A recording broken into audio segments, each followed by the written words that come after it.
is Guy Ross. On February the 2nd, 1967, I interviewed Dr. Everett Dale, retired professor of American history at the University of Oklahoma. He's a noted author of 20 books, I think, lecturer, and probably the most eminent Oklahoma historian that there is. He'll be 88 years old tomorrow. On this tape, he talks about his childhood in Greer County. He talks about the pioneers and the pioneer spirit in Oklahoma. He makes an interesting and perceptive observation about the culture gap in Oklahoma and observes that the culture has not kept up with the economic progress of Oklahoma, and concludes with a challenge to young people and talks about the challenges that there still are in Oklahoma for those who are young. His voice was giving him trouble today, but his mind is very alert, and this is an interesting tape from a great historian. North Texas, on a farm about 16 miles almost straight north of Fort Worth. My father was born in Kentucky in January 1829. It seems rather amazing that two generations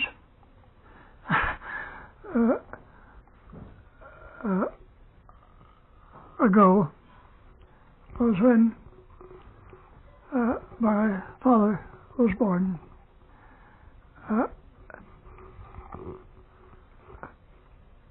He had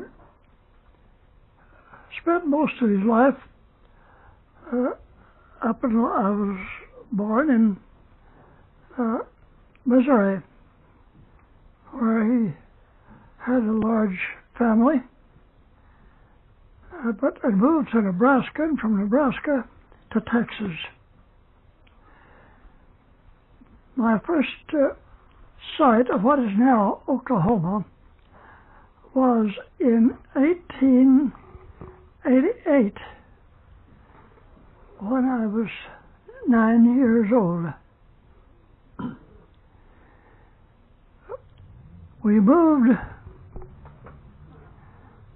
out to western Oklahoma a little bit later, but I had a brother and brother-in-law who were operating a store at a little place called Navajo in what was then Greer County, Texas. Navajo was not anything but a small village with 2 or 3 stores, but my father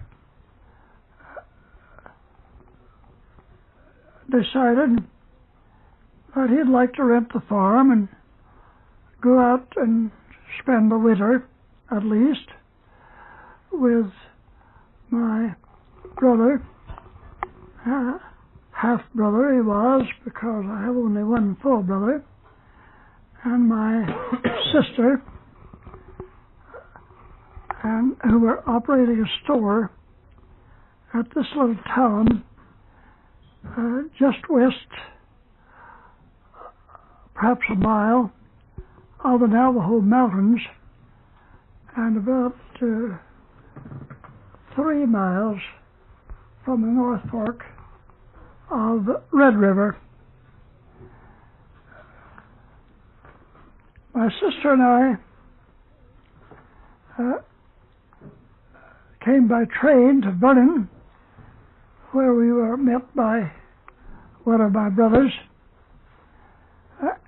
and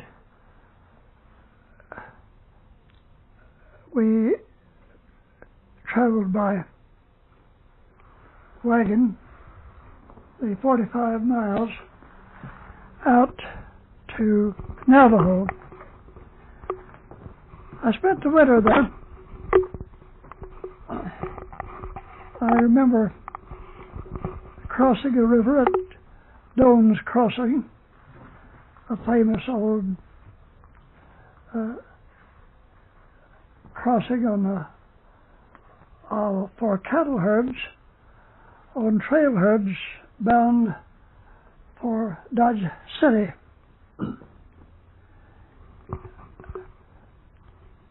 In 1892, however, soon after the opening of the Cheyenne Arapaho country to settlement, my oldest half-brother had improved a place just south of Navajo, but he took a farm up in the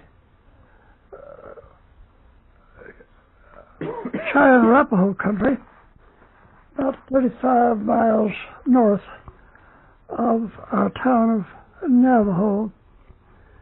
I say he took a claim there, and so he sold his pretty well improved farm near Navajo to my father for $375, giving you some idea of the type of real estate and of the prices of land in southwest Oklahoma at that time. The town Greer County, the county called Greer, had been organized by Texas in 1860, who gave it the name Greer County, and my oldest half-brother was postmaster at this town of Navajo, and partner with my sister's husband in this little store. They had a good deal of Indian trade from the Comanches. I've seen Quanah Parker a good many times come into the store shopping, because the Indian land had been leased to cattlemen. So just across the river, 3 miles away, was the reservation, the Comanche Kiowa Reservation. Well, we lived in Greer County, Texas. The school teachers drew their pay from Austin, Texas, and we had a full set of county officers and voted in the Texas elections. The United States government, however, claimed that the South Fork of Red River might be the main stream instead of the North Fork, and Greer County lay between those. In 1896, however, the Supreme Court held that the South Fork was the main river, and what had been Greer County, Texas, became Greer County, Oklahoma. In other words, we went to bed in Texas and waked up in not in Oklahoma, because it took a special act to attach the region to Oklahoma territory. Of course, I lived there with my father, attended school in the territory of Oklahoma, after we had been attached to Oklahoma Territory, and out in Greer County, my brother and I, along with my father, eventually traded the little farm in the Texas Cross Timbers for about 60 head of cattle and established a little ranch. With the death of my father in 1898, my brother and I decided that we would like to expand the business.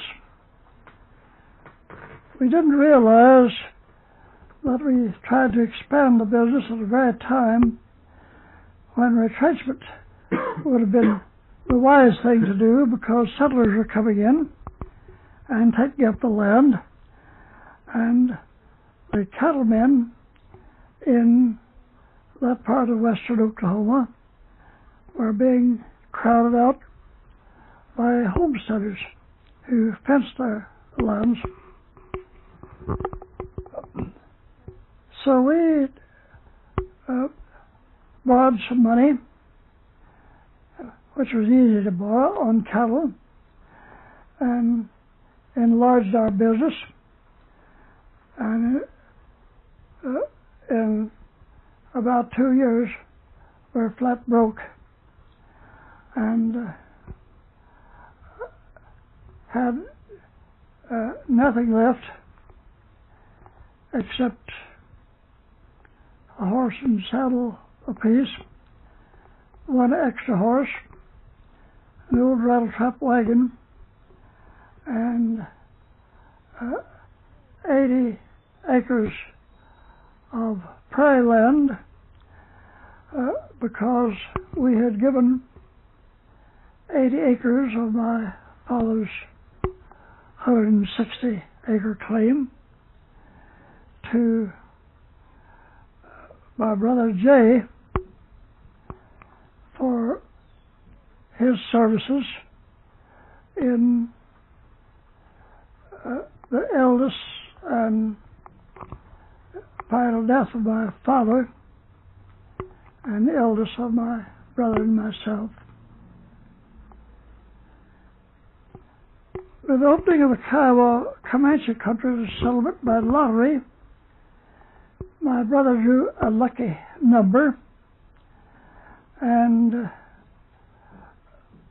we chose a farm of 160 acres on Otter Creek, not far from the present town of Mountain Park.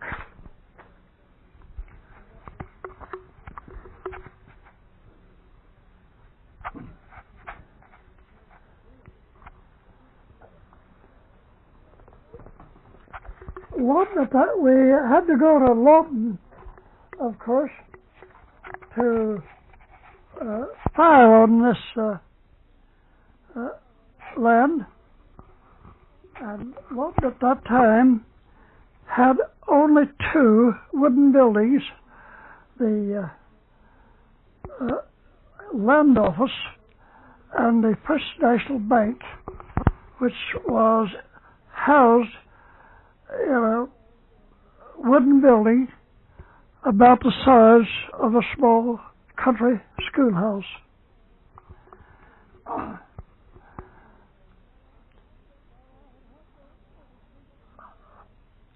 While I had had no education beyond the 8th grade, I was able to get a teacher certificate, taught country school for a few years after we went broke in the cow business, and finally decided maybe I should try and get more education.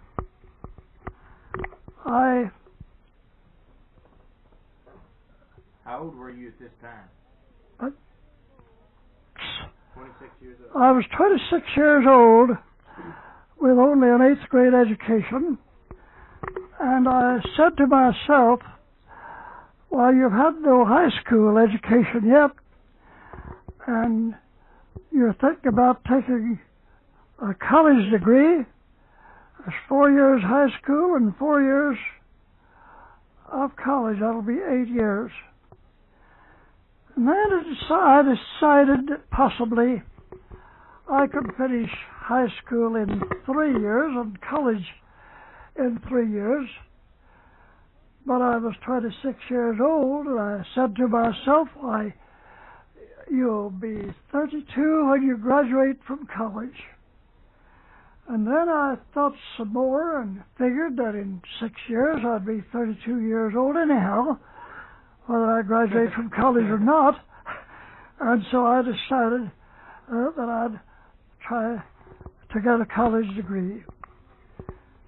So I went to the Central State Normal at Edmond, which was at that time a normal school, or junior college, and eventually graduated there in 1909, taught another year, went back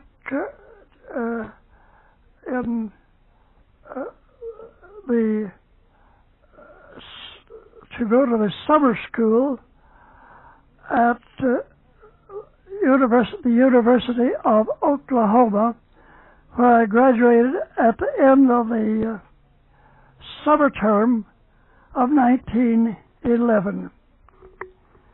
Then I taught school for a couple of years at Blair, Oklahoma, saved my money, and decided to go to Harvard. This perhaps was a matter of ignorance, because I had only an A.B. degree from the University of Oklahoma, which in 1932 had only about 100 students and 3 history teachers, none of which had any degree higher than a Master of Arts. But Harvard gave me a small scholarship, so I graduated from Harvard with an A.M. degree in 1914 and returned to the University of Oklahoma as instructor in history. The University of Oklahoma was still a very small institution in 1914. While I was at Edmond, I had the privilege of attending the inauguration of Governor Haskell, the first governor of Oklahoma.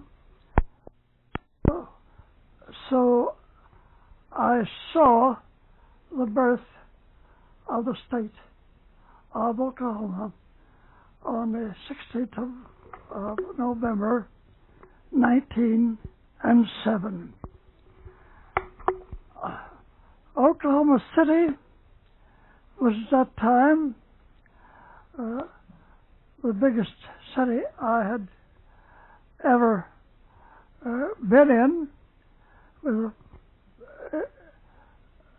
in Oklahoma, as it is still the biggest city in the state. I know comparatively little of the history of Oklahoma City, though my old friend, the late Dr. A.C. Scott, has a book on the early days in that city. I have seen of course, very great changes in the state of Oklahoma, a great progress, and a great many interesting and colorful events. With the coming of oil, there came to Oklahoma a great many new people who came in seeking oil leases or jobs in the oil fields. The growth of Oklahoma City has been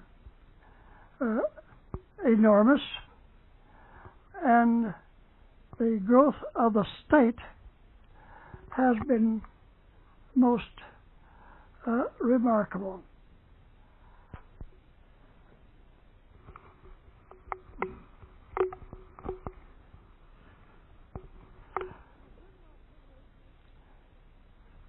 It has been my privilege to call Oklahoma home for almost 75 years. As I think back to those old days, I am conscious of the fact that life was very plain and very simple in the pioneers' little dugout, sod house, or box shanty home on the plains. But the old-time Oklahoma settler had his vision. He looked far off into the future, and he saw there very wonderful things. He saw his crude little home, a sod house, dugout, or half dugout, turned into a beautiful farm home, turned into a beautiful white farmhouse. He saw the little nearby town with its 2 stores and a blacksmith shop changed into a beautiful city with paved streets, electric lights. He saw the rough road over which the covered wagon had jolted westward, turned into a broad paved highway, and he worked early and late to make his dreams come true. Like Christian, he saw far off a celestial city. It may have been, to some extent, a city of pure gold, which he saw, or what, in short, means a city of material things. But that was inevitable. With his family housed in a little farmhouse of maybe halfway underground, with the little 2 or possibly 1 teacher school, with the little fruit trees too small to be anything but a care and a burden, grown to a lovely orchard, he saw a vast material advancement. That is possibly inevitable. With his family badly housed and living close to want, the man would have been more or less human if he had thought very much about cultural and educational values, and he had made better provision for the welfare, physical welfare, of his loved ones. And yet, in the midst of this very primitive life, there was always a certain elements that kept alive the spirit of culture and of spiritual values, without which any people must be very poor indeed. The leader in this cultural advancement, I would say, was a pioneer woman. Because when you saw the old covered wagon coming west with its family seeking for a new home, the tragic figure in that little family group was not the man going out into a new country to develop a home in a semi-wilderness, but the children to whom the journey was one continuous picnic. The cultural person was the pioneer woman. She it was who had left the old home in the east, saying, like Ruth of old, to her husband, "Whither thou goest, I will go, and whither thou lodgest, I will lodge." How many times did she have packed away in that covered wagon a few pieces of cut glass and silver, some white tablecloths and napkins, some rose bush roots from the old home, to be transplanted into the alien soil of a new home which as yet existed only in her dreams. Far more than the men did the pioneer woman plant flowers, beautify the home, and demand that churches, schools, and colleges be established, that the children might not grow up without any cultural and spiritual advancement. And so I say to you that Oklahoma today owes a deep gratitude to the pioneer women who came with their husbands west. Of course, there were other elements. The pioneer school teacher in a one-room country school at $25, $35, or $40 a month. The minister who had left his church in the east to minister to a people. Circuit rider, if you please, who preached one Sunday at one schoolhouse and another Sunday at another. To those people, we owe a deep debt of gratitude. For the old-time pioneer had his vision, and that today there are many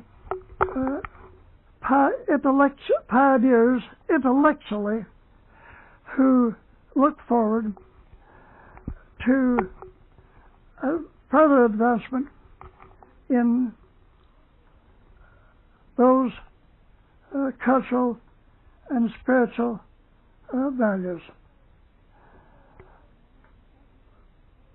So there's still ample work for our young people graduating from high school or from college to try to advance the cultural educational and spiritual life of Oklahoma to a point commensurate with his advance, with its advance economically in the building of cities, the putting down of oil wells, the paved roads, the automobiles, and all things that we have today. I thank you.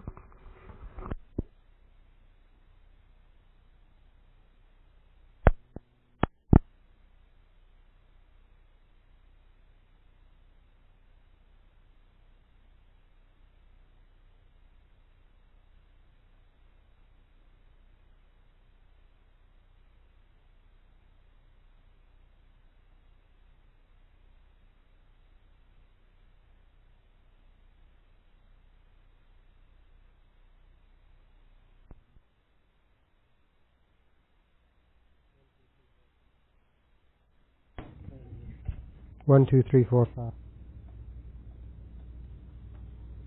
This is Hilda Lauber interviewing for the Oklahoma Living Legends Library. The date is January 24th, 1970, and I am interviewing Merle Wood of El Reno, who is a pioneer in the publishing field as an editor, a publisher, and a writer. He is here for the Oklahoma Press Association Midwinter Meeting. Mr. Wood, would you like to tell us about your childhood, your parentage, your early years? I would be happy to, Ms. Lauber. I was born in Parsons, Kansas in 1894 and moved to the little town of Welch, Oklahoma in the spring of 1907. That was the year of statehood. My father was part owner of a lumber yard at the little town of Welch and continued in that business for a great many years. I attended school and graduated from the Welch High School in 1912. After 2 years in Baker University at Baldwin, Kansas, a Methodist school, I transferred to the University of Oklahoma in order to enroll in a school of journalism, which had just been started by Professor Harold H. Herbert about 2 years before. At that time, we were publishing a semi-weekly college publication, and in 1916, the fall of 1916, the Oklahoma Daily was started with Bill Campbell, now of New York City, as the editor. I was chosen as editorial writer and exchange editor, and later during the year became assistant editor under the late Fayette Copeland. All right, after you graduated from journalism department at OU, what was your first job? I went to El Reno the next day after graduation. About 2 weeks before graduation, Mr. Bronson of the firm of Bronson Nichols of the El Reno American had called Professor Herbert and asked him if he had any students available, and fortunately I was chosen to answer the call. So I went to work as the city editor, they called it. In fact, the entire news writing became under my department, and that was in the spring of 1917. And so during the summer and fall I continued in that capacity. However, the World War I had just opened, and so I sent in an application to join the Air Force, what is now the Air Force. At that time was known as the Signal Corps. And so I resigned my position and went on into service, served during 1918, but before leaving the Army, about January 1st, 1919, I was given another call by the El Reno American and invited to come back, which I was very happy to comply with. Was the American always called the American? No, that brings up an interesting newspaper history of El Reno. The first newspaper in El Reno was the El Reno Eagle. In fact, it was published at Old Reno City, 3 miles north of El Reno, and then moved to El Reno in 1890. El Reno was established, actually, in May 1889, but the Reno City had started a month prior during the opening of Old Oklahoma in April 22nd, 1889. El Reno wasn't started until about a month later because of the fact that the Rock Island Railway was coming in to that part of Oklahoma. It was staying west of the 98th meridian and thus missing towns which had been built on the basis that they would pass through, so that when the railroad swung around to the west of these other towns and then came into El Reno, a group of Rock Island officials and military officers from Fort Reno started the town site of El Reno. And then in 1890, the El Reno Democrat was founded. 1896, the El Reno News was founded as more or less of a Republican newspaper. And in 1901, the big drawing of El Reno was held, in which some 200,000 people came to the city, and overnight filled it with people from all over the country. The big drawing was held on August 6th in 1901, and prior to that, the registration was being conducted for an entire month. The El Reno American was established as a daily at that time, the publication rights of the old El Reno News being utilized, and then this daily was sent by a special train all over the Kiowa Comanche country, which was being opened by this big drawing. And a big map was carried on the front page of the American, in which showed all lands which had been selected. So that was the way the El Reno American started. Then in 1910, it reverted to a weekly newspaper and has continued as a weekly ever since. I enjoyed your brief history of El Reno. That is a odd name and odd spelling. Can you tell me anything about the E.L. Reno? Yes, the Reno, of course, was named for General Reno, a very prominent northern general in the Civil War. He had become a hero in Mexico and was on his way up. He was destined to would have probably become the commanding general of the Union forces rather than Grant, but he was unfortunately killed late one evening at South Mountain in Virginia. The forces had been fighting with the Confederates all day, and at the close of day, the staff gathered for a conference, and while they were holding this conference out in an opening, a minie ball struck General Reno and killed him. A number of forts were named for Reno, including the one at Fort Reno, Oklahoma. And Reno City was selected, the name, and when El Reno was formed, they also wanted to use the name Reno. Post Office Department would not give them a post office under that name, and so some of these town founders were puzzled what name to select. 3 of them were on their way to Fort Reno one day, driving in a horse and buggy, and one of them, the driver, suddenly pulled to a halt and said, "I've got it, boys. The new town will be called El Reno." El, of course, being the Spanish for the, to distinguish it from Fort Reno and Reno City. And hence, at first, it was all one word, El Reno, one word, but later, when the Post Office Department approved it, it divided it into 2 words. Now, somewhere after your return from World War I and having worked at the American for a while, you obtained part interest in the paper, did you not? That is true. I'd like to give just a brief history of the American. In 1908,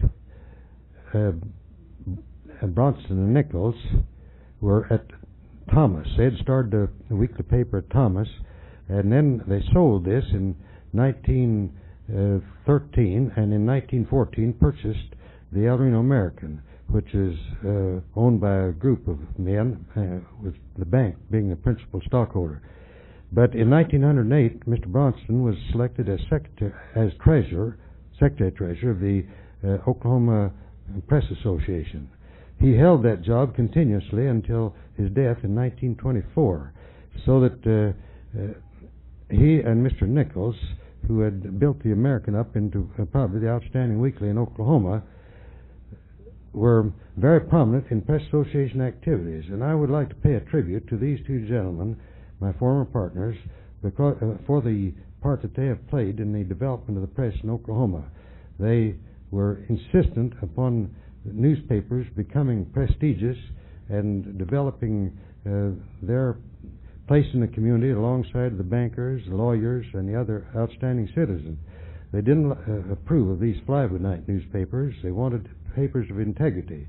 And so Mr. Bronson was especially interested in schools of journalism, and had throughout his life he catered to the School of Journalism in every way. And for a number of years he brought classes of the School of Journalism to El Reno to assist in putting out publications. I visited El Reno first with one of these classes in 1916, and then just before graduation I received the call and became identified as the city editor. Then on return from the military I continued as city editor. In 1921, however, I had a chance to go to Veneta to participate in starting a new paper, a weekly Craig County Gazette. P.B. Vandermont, who had the Welch Watchman at that time, established this paper, and I was invited to become a partner in the firm. I wanted to buy a part of the El Reno American, but it was not for sale. However, after 7 months at Veneta, I received a call from Bronson Nichols and told me to come on back home. I've been there ever since. I purchased a third interest at that time. Mr. Bronson died in 1924, and Mr. Nichols and I continued then as partners until Mr. Nichols' death in 1945.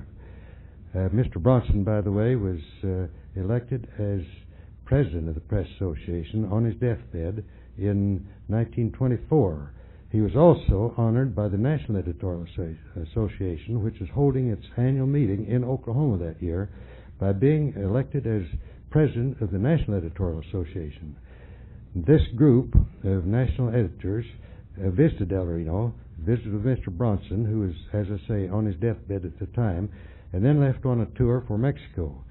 Shortly after they left, Mr. Bronson passed on to his reward, and on the return of this group of editors from Mexico, they came back, many of them, by way of El Reno, and attended the funeral services as a final honor to Mr. Bronson, who was highly regarded not only as a state figure but as national newspaper man. Now let's talk a little bit about your personal life here. I think about in 1924 you were married. Would you like to tell us about your family? I would be happy to. In 1924, that was the year of the death of Mr. Bronson, I was married to Sarah Scott, a school teacher of El Reno, who was born in Missouri.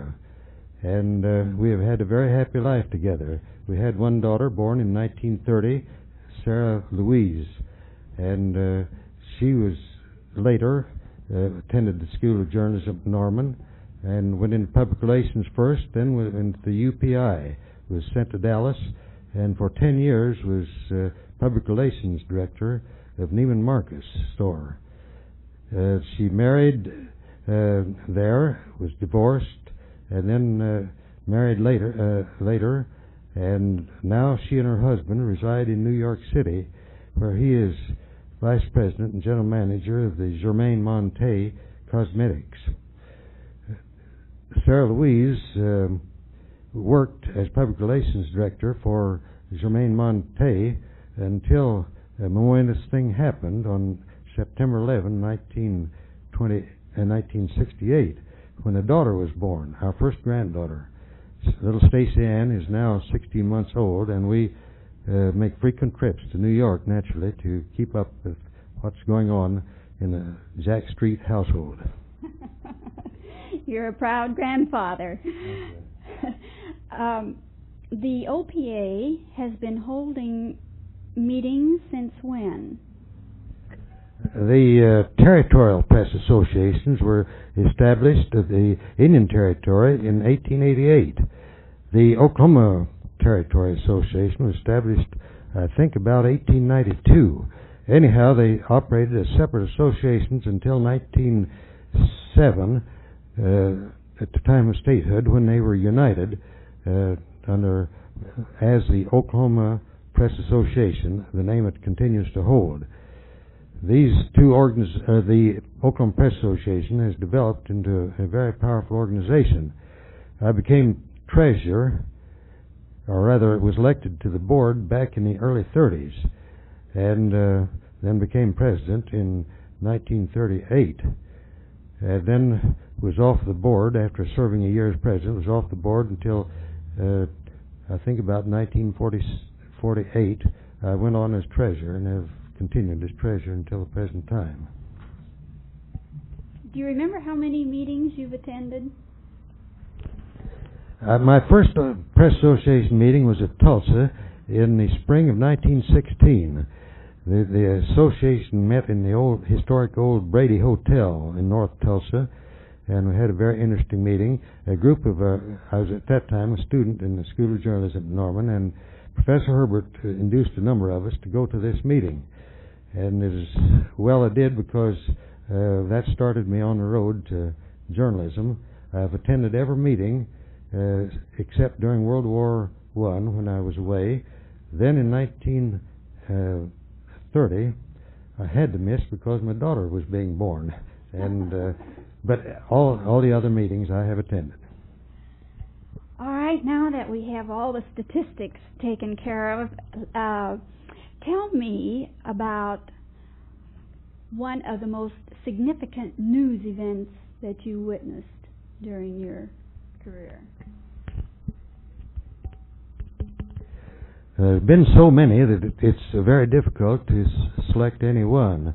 I suspect that probably the most historical was the incidents around World War II, when Fort Reno was rather prominent, and many things were happening there in connection with the fighting. One of the interesting things, not the most important, was the fact that the horse was being phased out, and there at Fort Reno in 1943, they decided to get rid of all the horses. Well, they had some 3,000 horses there. They were transforming to the mule trains rather than horses, because it had been found that horses were a little hard to handle under military conditions, whereas mules were docile and so much easier to handle. So they were phasing out horses. And also, the death knell of horses had been sounded by the fact that artillery and all other horse use was being mechanized. So they had this big sale at Fort Reno. In 3 days, they ran 3,000 horses through the sale ring and disposed of them. And since then, the only horses used by the Army have been for show purposes only. What events can you remember had the biggest effect on El Reno as a growing community? El Reno has, of course, had three tremendous drawings, or openings, or drawings. Of course, the original opening of 1889, settlers lined up on the west side of 98th Meridian, which splits El Reno north and south, and east and west, rather. And they lined up on the west side and ran east to settle central Oklahoma. In 1892, the Cheyenne-Arapaho country, which lay to the west of the 98th meridian, was open to settlement. The unassigned lands were thus settled, and the settlers lined up on the east side, and on April 19th, 1892, ran to the west and staked their homes.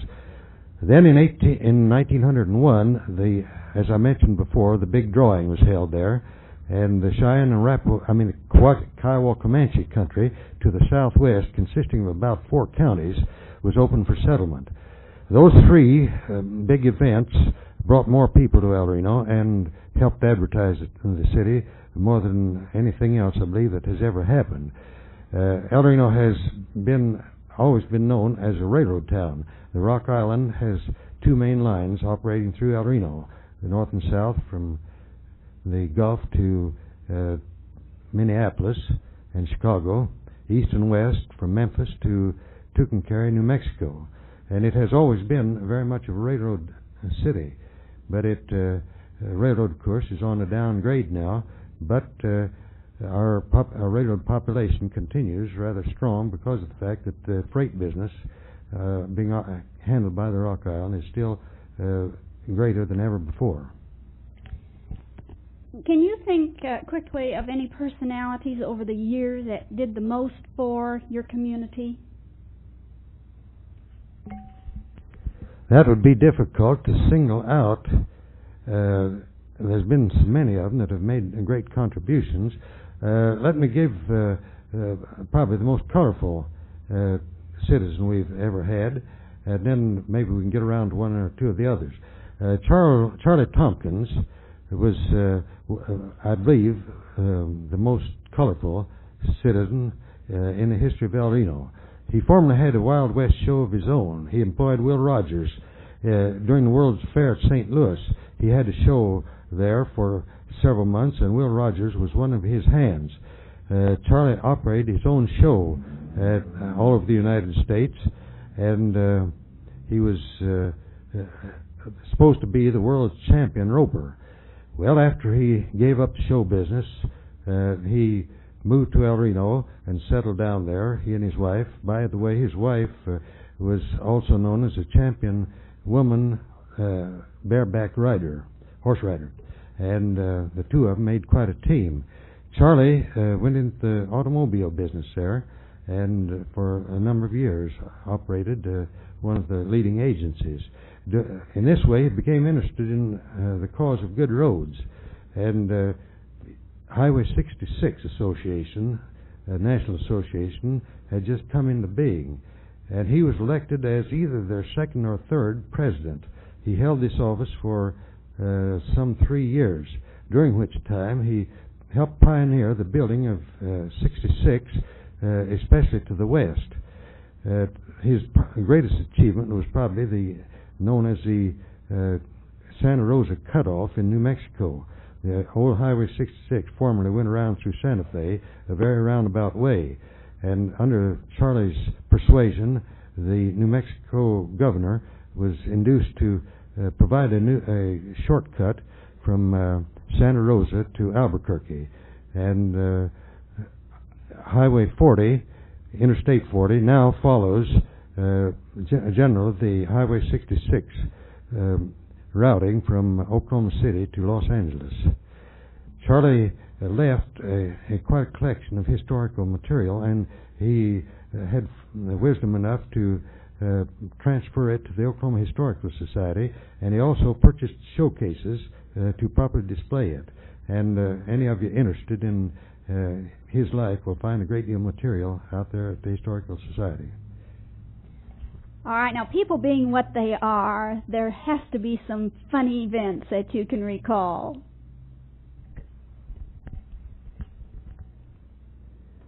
Yes, anytime you have a newspaper, you're going to have all kinds of events, including humorous events.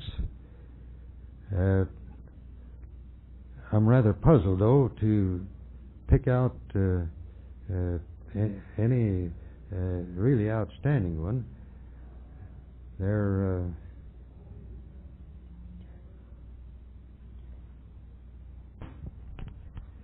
Now, there have been a lot of funny incidents, as I've mentioned. I think the one that was funniest to me was the fact that during the Depression, people were hard put to find money to pay for their subscription.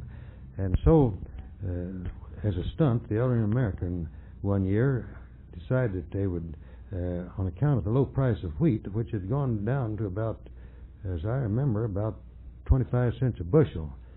And so we wanted to help out the situation, and we advertised that we would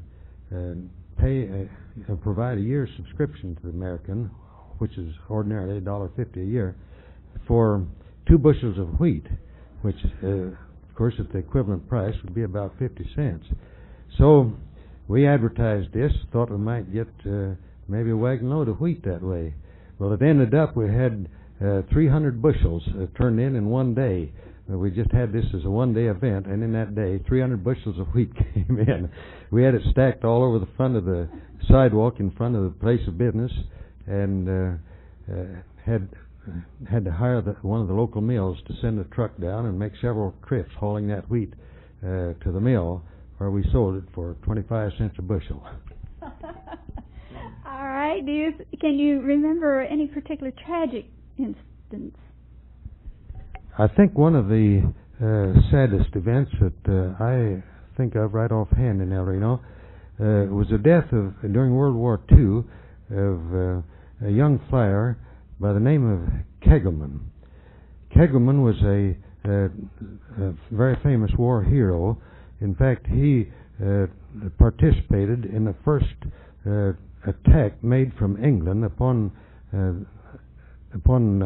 the enemy country, and flew into Belgium. And during the flight, while they were on a bombing raid, his machine was hit. He was flying a two-motor bomber, and he almost crashed land. However, just before landing, he was able to speed up his motor and avoided crashing, and pulled off and limped back to England. But while he was recovering his flight, he was able to bomb out one of the watchtowers, which was shooting machine gun at him. He gained great fame as being participating in the first bombing raid that the Allies had made on the continent. Then later he fought in Africa, and after successful fighting there, was transferred to the Pacific fighting, and he was killed on a mission over one of the islands in the Pacific. His body was returned to El Reno and was buried in El Reno. But he was a very popular young fellow, and his passing was one of the tragic events. By the way, the VFW post in El Reno is named as the Kegelman Post. All right, now let's get back to the newspaper business. I'm sure that you have seen a lot of mechanical developments over the years. Would you like to comment on that? Yes, I certainly would. When I first entered the business, I was a printer's devil at Welch, and my job was to set type by hand. And then on press day, we had an old Washington hand press, and my job was to ink the forms. And that was a terrific job. By the time we finished a run of 300 papers, I was almost dead every press day. And it took about 3 hours, and my handling the ink roller for about 3 hours was certainly strenuous work. Then that was before the days of the gasoline engine. Then came the linotype and the power presses, and we thought that the ultimate had almost been reached in printing speed. But then, in the last 10 years, there's been a tremendous change, the coming of offset printing. Offset printing, with its cold type process, has a great many advantages, both in artistic and economic values. And certainly we've seen a tremendous change. There are still many letterpress operations, differentiated from offset, and these will gradually be wiped out. But in the meantime, it's getting awfully hard to employ printers who still know the old letterpress operation. I don't suppose you had any editorial problems. Every newspaper encounters its editorial problems, and certainly it is interesting to compare the early day editorial writers with today. In the old days, an editorial writer spent about half of his time taking his competitor to pieces, and he wrote very vitriolic stories about his competitor. In fact, practically all editorials were very vitriolic. I know in El Reno we had one of the masters of all time. That was the late T.F. Hensley. T.F. was one of the early day fire-eating editors. He was publisher of the El Reno Democrat. His son, Claude Hensley, who died about 2 years ago, was very prominent in a historical way in the state. But T.F. And his fire-eating editorials were something to behold, something to read about. Since then, there's been a tremendous change. I've noticed over the years that the editorials have become much more objective. There's less personal journalism involved, and most of the editorials, as on the editorial pages, are unsigned. They're impersonal, but nevertheless they do attempt to analyze and to lead in the molding of public opinion. We do still have the commentators who write, or rather the writers who, under their own signatures, have their own columns, and these, of course, carry considerable weight. But there has been a tremendous change in the editorial page today as contrasted with the old-time days. The old-time editors were reputed to always carry a revolver and to be ready for anything that came along. I'd like to relate one little incident that, getting back to humor situations, Clyde Musgrove was one of the two founders of the El Reno News. After 1901, when the syndicate purchased the rights, he held several jobs, including a job on the Daily Oklahoman. He was one of the writers, and one day there was an outlaw killed over in eastern Oklahoma, and they wanted to put a picture in of the outlaw, but of course the outlaw had never had his picture taken, and they couldn't find anything. So Mr. Musgrove, who was pretty handy at the chalk plate art, that is the old-time method of making engravings, he dug up a copy of a medicine ad of a woman, and he was skilled enough that he doctored this cut up so it looked like a man.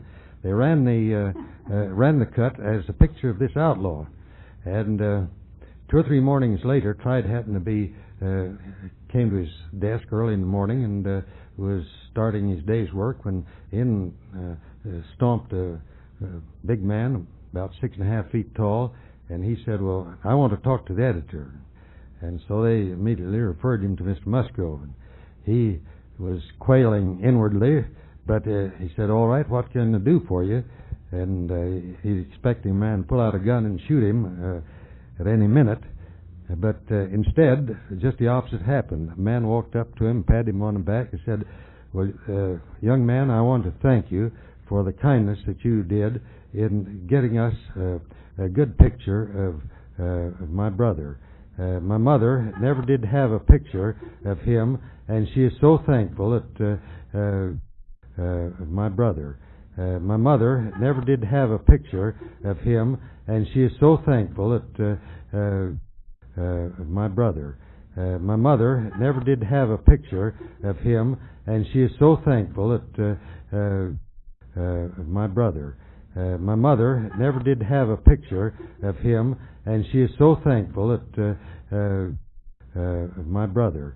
My mother never did have a picture of him, and she is so thankful that of my brother. My mother never did have a picture of him, and she is so thankful that my brother. My mother never did have a picture of him, and she is so thankful that my brother. My mother never did